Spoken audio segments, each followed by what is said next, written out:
தம்பி, சொரக்காய் கருவாடு குழம்பு வைக்க போகிறோம். அதனால் கருவாடை சுட்டு எடுத்து வச்சுக்கலாம். கொஞ்சம் சுட்டால் நல்லா வாசமாக இருக்கும், அதுக்காக சுட்டுக்கிறேன். எண்ணெய் ஊற்றிக்கலாம்ப்பா.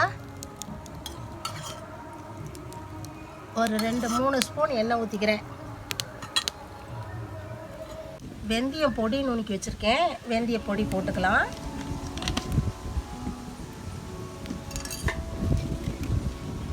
அது ரொம்ப கரிஞ்சிடக்கூடாது. வெங்காயத்தை கொட்டிக்கலாம்.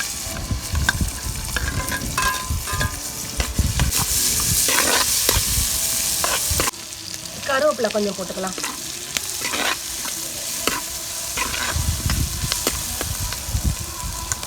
தக்காளி கொஞ்சம் போட்டு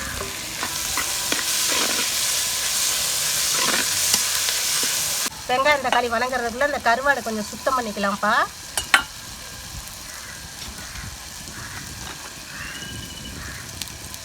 ஒன்றும் இல்லை, இது நம்ம வீட்டு கருவாடு, நம்மளாக செஞ்ச கருவாடுல, அதனால் இந்த தலை மட்டும் எடுத்துட்டா போதும். மற்றபடி எல்லாம் நல்லா க்ளீன் பண்ணி வச்சுருக்கேன்.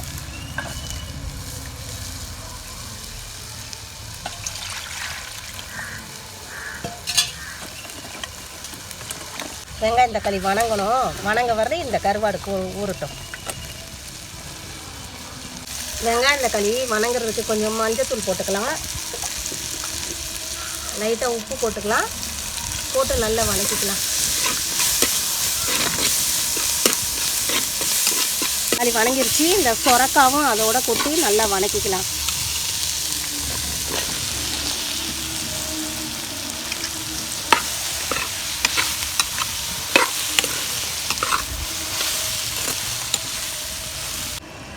சொரக்காய் நல்லா வணங்கிருச்சுப்பா.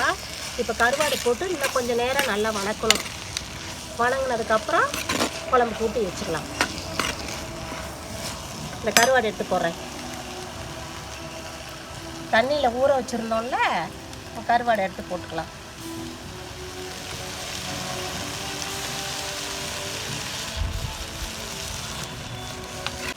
கருவாடை சுட்டு அதை நல்லா கழுவிட்டு தண்ணியில் ஊற வச்சுருந்தேன். இவ்வளோ நேரம் நல்லா ஊறி இருக்குது. இப்போ அதோடு போட்டு சொரக்காயோட போட்டு நல்லா வணக்குவோம். இன்னும் கொஞ்சம் நேரம் வணக்கையிலே நல்ல ஸ்மெல்ப்பா, நல்ல ஸ்மெல் வருது. இதுக்கப்புறம் மிளகாத்தூள் போட்டு தேங்காய் கொஞ்சம் போட்டுக்கலாம். தேங்காய் கொஞ்சம் போட்டு இறக்கிக்கலாம். இது நல்லா இன்னும் கொஞ்சம் நேரம் வணங்கட்டும். கருவாடும் போட்டு நல்லா வணக்கியாச்சு. இப்போ மிளகாத்தூள் போட்டுக்கலாம். குழம்பு மிளகாத்தூள்ப்பா, நான் எல்லாம் ஒன்றா அரைச்சி வச்சுருக்கேன். காரம் வேணும்ல, நல்லா ஒரு 3 ஸ்பூன் போட்டுக்கலாம்.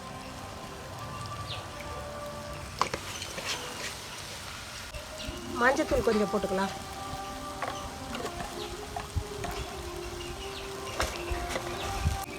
உப்பு கொஞ்சம் போட்டுக்கலாம்.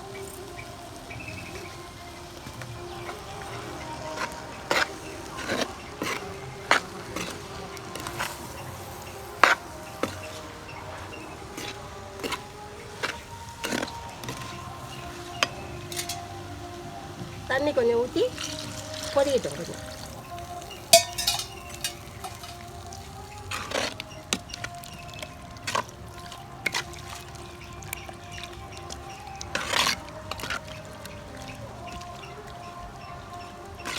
கருவாடு நல்லா வெந்துருச்சுப்பா.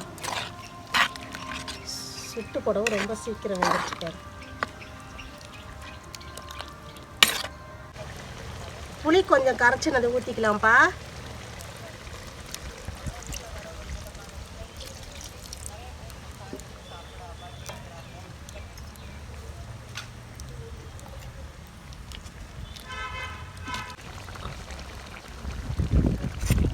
புளி ஊற்றி நல்லா கொதிச்சு வந்துருச்சுப்பா. அவ்வளோதான். கொஞ்சமாக தேங்காய் போடுறேன்.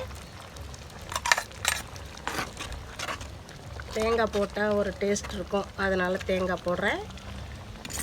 தேங்காய் போட்டு இறக்கிடுவோம்.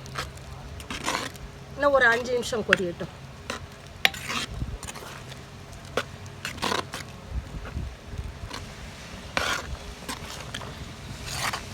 குழம்பு கொதிஞ்சிருச்சு. தேங்காய் வேணும்னா ஊற்றிக்கலாம், இல்லைன்னா அப்படியே சாப்பிட்டுக்கலாம்ப்பா. தேங்காய் அரைச்சி ஊற்றணும் அப்படின்லாம் ஒன்றும் அவசியம் இல்லை. ஒவ்வொருத்தவங்களுக்கு டேஸ்ட்டு பிடிக்கும், ஒவ்வொருத்தவங்களுக்கு பிடிக்காமல் இருக்கும். கருவாட்டுக்கு தேங்காய் ஊற்றுறாங்களே அப்படின்னு அவங்கவுங்க இஷ்டம். நாங்கள் கருவாட்டு குழம்புக்கு தேங்காய் ஊற்றுவோம், அதனால் நான் ஊற்றி செஞ்சுருக்கேன். வேணும்னா ஊற்றிக்கங்க, இல்லைன்னா அது சும்மா அப்படியே புளி கரைச்சி ஊற்றுனதோட கொதிய வச்சு இறக்கி சாப்பிட்டுக்கோங்க. அவ்வளோதான், கருவாட்டு குழம்பு முடிஞ்சிருச்சு.